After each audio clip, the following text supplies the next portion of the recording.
Radio.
Good morning, folks. Welcome to another edition of the Free American Hour. I'm your host, Clay Douglas. I'm also my guest today, and I've got a few things to share with you. You know, September now is behind us. October approaching here. I can only mean one thing. Back to school? No. Yellow amber ridges of freshly fallen leaves crushing underfoot on quiet country paths. Not quite. A last desperate attempt to squeeze some outdoor sports before winter descends like a blanket once again over the northern hemisphere? Of course not. I mean the annual meeting of the United Nations General Assembly in New York. Maybe this is what drove Ella Fitzgerald to croon so sentimentally about autumn in New York. After else, who can forget Eisenhower's famous Atoms for Peace speech at the General Assembly in 1953, in which he announced the new age of limitless, clean, cheap, safe atomic power. Or Bush's 2002 speech before the Assembly, warning of the clear, grave danger posed by Saddam Hussein and his weapons of mass destruction. What's that, you say? These speeches were pure propaganda that history has proven were self-conscious lies designed to manipulate world opinion, leading to fiascos like Fukushima and the Iraq War. The annual kerfuffle in New York is nothing more than a chance for preening politicians to play the part of important actors on a global stage and deliver mealy-mouthed platitudes that are at best designed to inflate their own already dangerously overblown egos, and at worst, provide a convenient platform for globalist psychopaths to deliver their lies and steer the world into the next prearranged crisis. Well, yes, of course. But the truth is always so much uglier than the lie, isn't it? In the annual meeting of the General Assembly, if the annual meeting of the General Assembly is nothing more than a chance for politicians to bring their grievances to the world stage and puff themselves up to benefit their home audience, for the benefit of their home audience, then this year's meeting is off to a great start. Every speech comes with its own agenda, each leader with his own plan to win over the opinion of the world and their way of seeing things. Japanese Prime Minister Yoshiko Noda went before the assembly to woo the crowd on Japan's side of the Senkaku Islands controversy. Palestinian leader Mahmoud Abbas made the case for full Palestinian membership in the assembly. Mohamed Morsi used his first address to the UN as the newly elected president of Egypt to decry the freedom of expression that has allowed the spread of anti-Islamic videos like the one that touched off a recent wave of protest in his country. But the real fireworks, as always, have come from the usual sources. The U.S. Israel and Iran. Obama, for his part, didn't miss a beat in parlaying public sympathies for the September 11th attack. They love that date, don't they?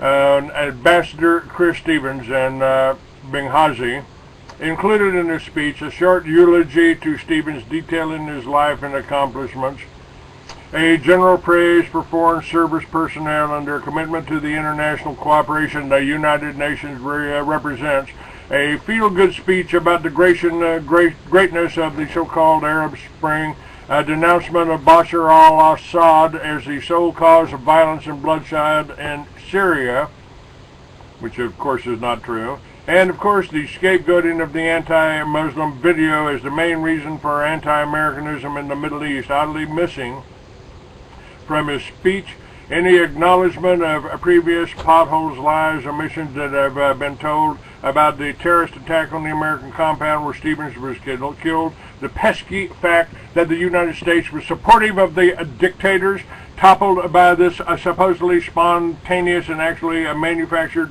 Arab Spring rebellion, and the fact that all similar movements in U.S.-friendly countries like Bahrain and Saudi Arabia have been completely suppressed.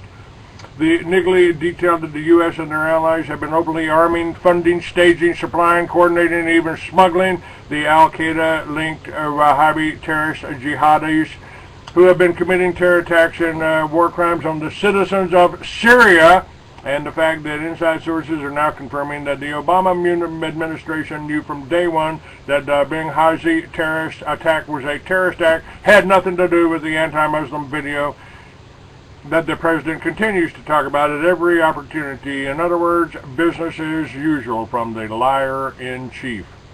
And unsurprising was Israeli Prime Minister Netanyahu's speech, during which he treated his audience like a bunch of dim-witted 8-year-olds by displaying a cartoon drawing of a wily coyote-esque Acme Company-style bomb, complete with lit fuse as a representation of Iran's alleged nuclear weapons program. Rather than presenting any evidence whatsoever that the nuclear program actually exists, Bibi instead used his moment on the stage to draw a big red line across a bomb with a level marked 90%, thus subtly indicated that the world needs to draw a red line past which Iran cannot step without the world community taking action.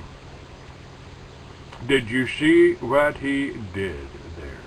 Benjamin's speech was also missing a few details and not merely the evidence for Iran's nuclear program, namely that Israel is the only nuclear power in the Middle East with a stockpile of between 100 and 400 warheads. No one can be sure of that figure, of course, because the stockpile is still officially unacknowledged in an illusion of international politics called, if I don't see it, it can't exist.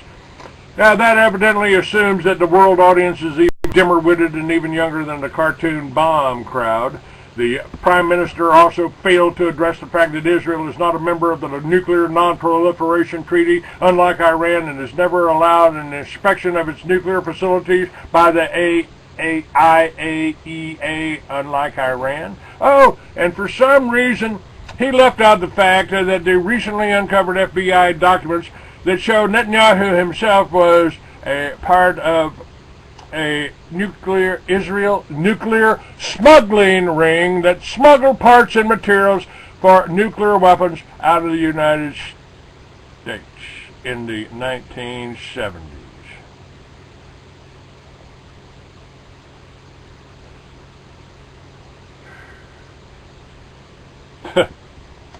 Now, Ahmadinejad's speech from Iran was surprising, not in the way his speeches at past meetings have been surprising or inflammatory. In fact, this year, the consensus is that the fiery Iranian leader was surprisingly sedate. Rather than dwelling on the existential threat coming from the Israeli-American nexus and their sanctions, their ongoing cyber wars, their covert campaigns of bombing terror, and their constant threats to bomb all suspected nuclear sites to smithereens and potentially irradiate the entire region in the process, he instead decided to talk about how social relationships are guided by respect, kindness, and love, and wax on how the world over people are kind and loving. Naturally, the U.S., Israel, and Canada, and all other right-thinking, sensible nations couldn't bear to hear such rhetoric, so they walked out in protest, as every year. Expectedly, exactly as expected, all of these speeches and many others have been made in the past several days, have made use of the typical buzzwords, platitudes, and concepts that play well to the globalist crowd who are gathered for the festivities.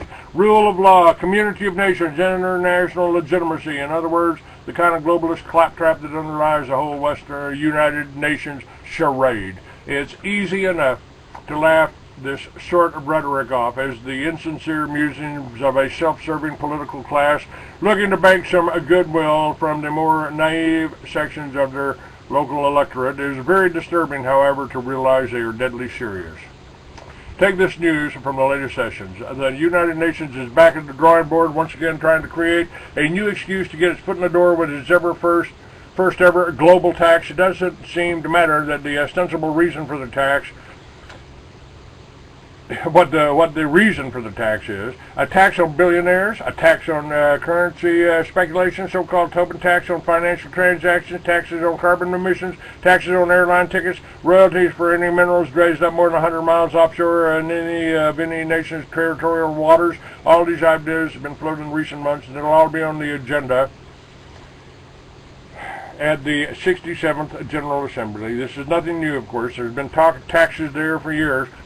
But with each fresh round of discussion, the idea of a global UN-administered tax becomes that much more normalized, as if it were the thin edge of the wedge of the rise of a truly global government. Of course, it is coming couched in a feel-good terminology about development money to address global problems and to meet the needs in developing countries. Who could argue with that?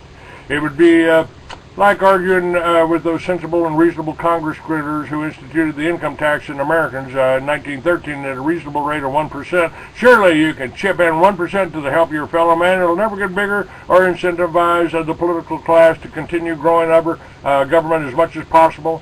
We swear.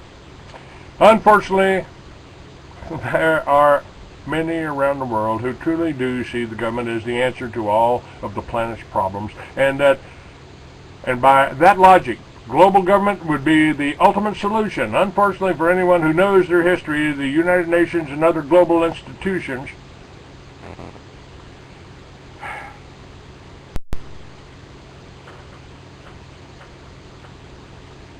are more like the bankster's final solutions.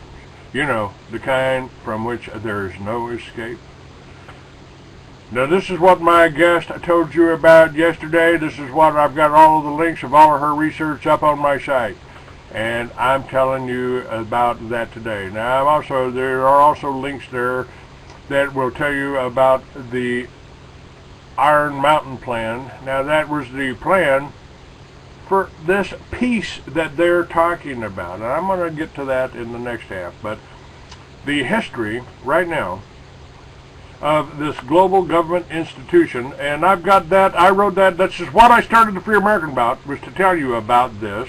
It's up on the top of my website, along with the Truth Seekers, along with my books, and along with some of the ways we can oppose this.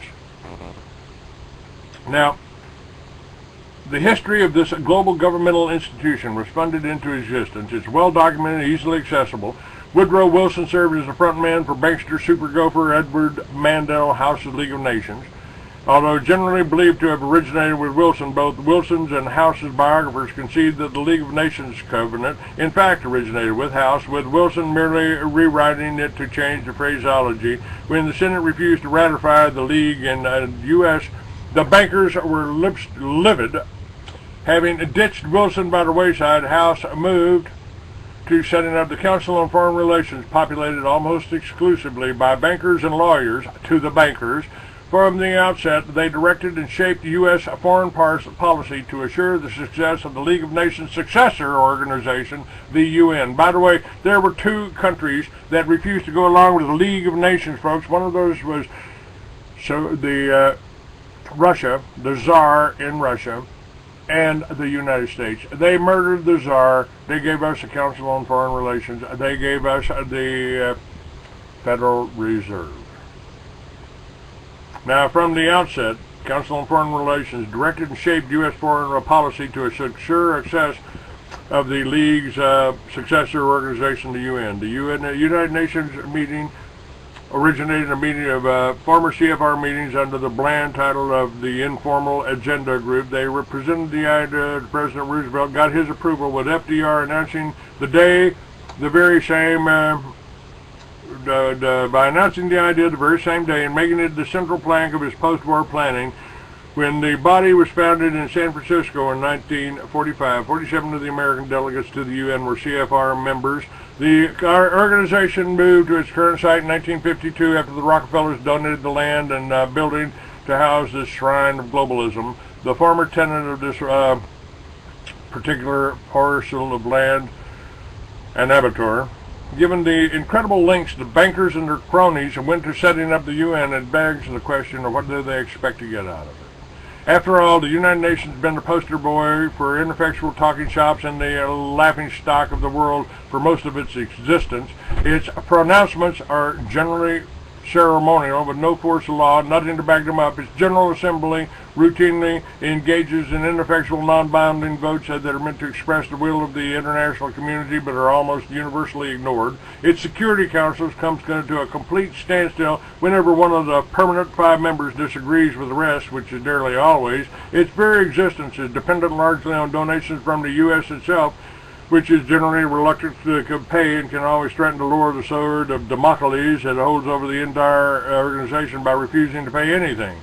But all the same, after decades of meaningless futility, the UN is gradually starting to become what the banksters have always dreamed it would. In recent years, the doctrine of responsibility to protect has been channeled to the gears of the United Nations, with its key provisions having been affirmed by the UN Security Council and further debated and adopted by the General Assembly. This is the wonderful sounding pledge to the international community to protect populations from genocide, war crime, ethnic cleansing, and wars against humanity in cases where their own government can, or when their government is in fact the perpetrator. So, although it's formulated to make anyone who raises objections to it sound like a supporter of genocide, it is another case of the devil being in the details. It has been invoked to justify the dropping of humanitarian peace bombs on Libya, for example, we all know.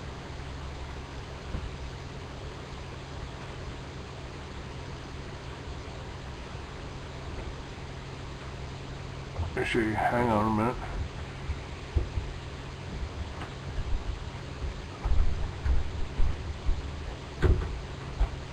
We know how that turned out in Libya. One can only imagine if this doctrine had been around in 2002, it would have made Bush's job of selling the Iraq war so much easier. Again, any policy instrument is just a weapon in the hands of whoever can wield it, and in a bankster-controlled globalist system, it's going to be their banksters and their cronies.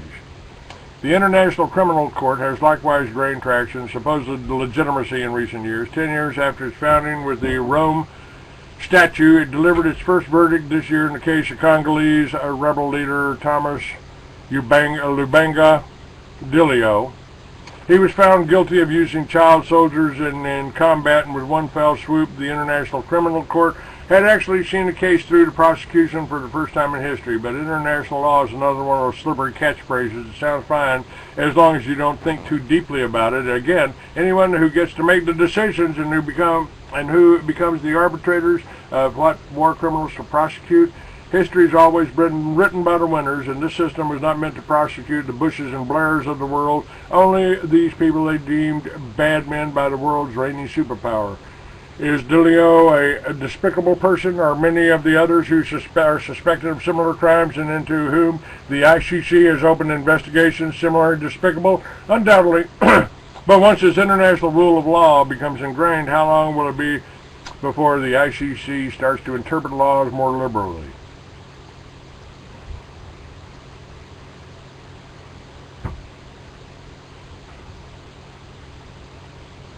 If the recent debates at the UN about the idea of criminalizing any speech that might cause religious offense are any indication, it might not be too long. All of this is not tangential to the global government that is coming into place.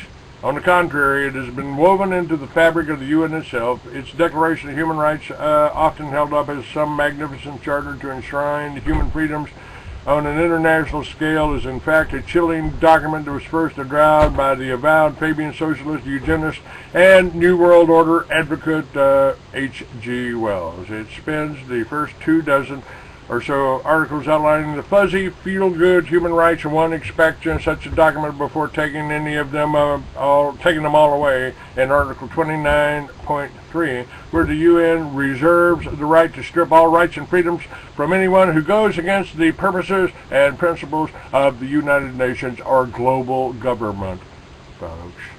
So, as the world of punditry dissects, analyzes, and for the most part laughs off the theatrics taking place in New York, it will be best to keep in mind that not the UN that we've been accustomed to seeing, that vacuous talking shop for the diplomatic jet set, but the one that is in process of being born, the one that presumes to have a final say over law and justice in the world, the one that is pushing the gun confiscation treaty, the gun treaty right now that Hillary will of course sign because she's a globalist, the one that presumes to have the final say over the law and justice in the world, the one in which you and I have no input whatsoever. Now, the November 6th presidential election is only weeks away, and the U.S. economy continues along its path of stagnation. And following the election, the fiscal cliff will be upon us as it's December 31st, January 1st deadline that will quickly approach. But I'm not going into that right now. I want to go here. Let's see what this is doing.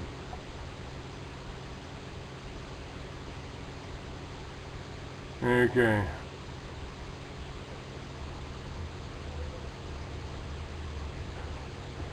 New, what I've been sharing with you.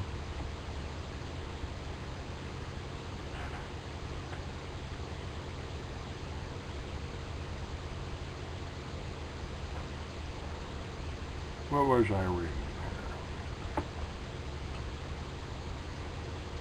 Sorry, I just closed it, but I'll open it again.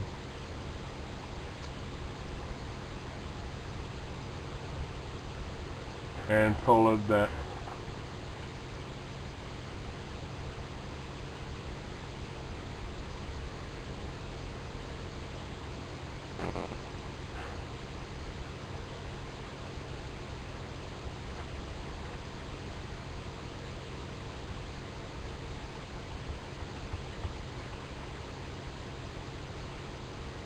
Oh, I think this would be an appropriate time to share this with you. Do you really, folks, do you really think there's going to be an election here? The dictatorship is already in place. Now, here's a list of executive orders issued by our presidents. Teddy Roosevelt, he issued 3. From him up to FDR, none were issued. From Franklin Delano Roosevelt, issued 11 and 16 years. Truman issued 5 and 7 years. Ike issued 2 and 8 years. Kennedy 4 and 3 years. LBJ 4 and 5 years. Nixon issued 1 and 6 years. Ford issued 3 and 2 years. Carter issued 3 and 4 years.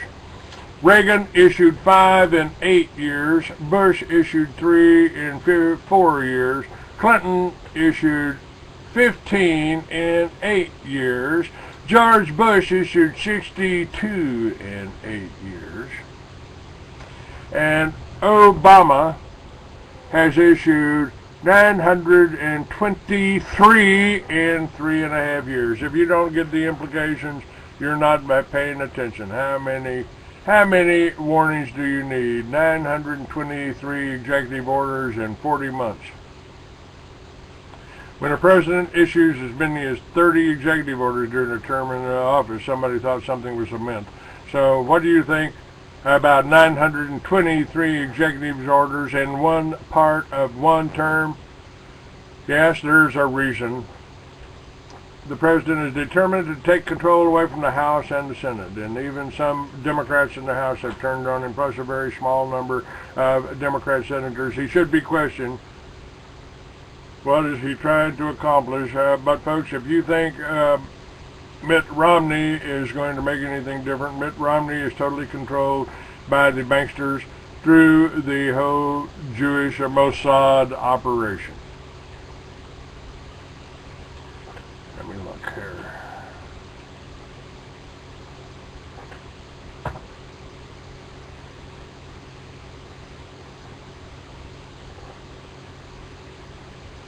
All right. Yeah, it's a lesser of two evils, but it's still evil. There is an answer. You have to start educating you people about this. Now, I'm going to be talking to you, and the information I'm going to be giving you in the next half hour comes from stopthecrime.net. And this was created and got out from a gentleman we'll call John Doe, because he was a professor at a large university in the Middle West. His field is one of social sciences, but we will not identify him beyond this.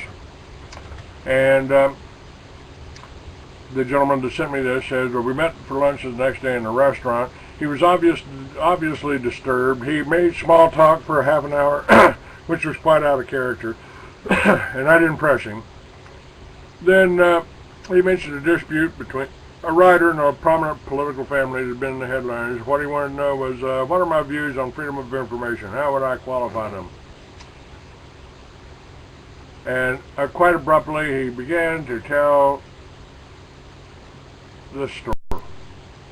Early in August of 1963, he said he found a message on his desk that a Mrs. Potts had called him from Washington. When he returned the call, a man answered immediately and told Doe, among other things, that he had been selected to serve on a commission of the highest importance. His objective was to determine accurately and realistically the nature of the problems that would confront the United States if and when a condition of permanent peace should arrive, and draft a program for dealing with this contingency.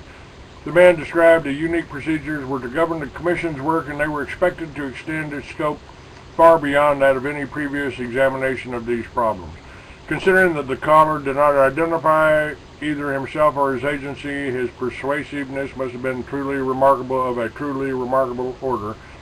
Doe entertained no serious doubts of the bona fides of the project, however, chiefly because of his previous experience with the excessive secrecy that often surrounds quasi-governmental activities. In addition, the man at the other end of the line demonstrated an impressive and complete, surprising, detailed knowledge of Doe's work and personal life. He also mentioned the names of others who were to serve in the group. Most of them were known to Doe by reputation, and Doe agreed to take the assignment. He felt he had no real choice in the matter, and to appear the second Saturday following at Iron Mountain, New York. An airline ticket arrived in his mail the next morning. Now, this cloak and dagger tone of this conduction was further enhanced by the meeting place itself. The Iron Mountain, located near the town of Hudson, is like something out of an Ian Fleming novel. It's an underground nuclear hideout for hundreds of large American corporations. Most of them use it as an emergency storage vault for important documents, but a number of them substitute corporate headquarters as well, maintain substitute corporate headquarters as well, where essential personnel could presumably survive and continue to work after an attack. This latter group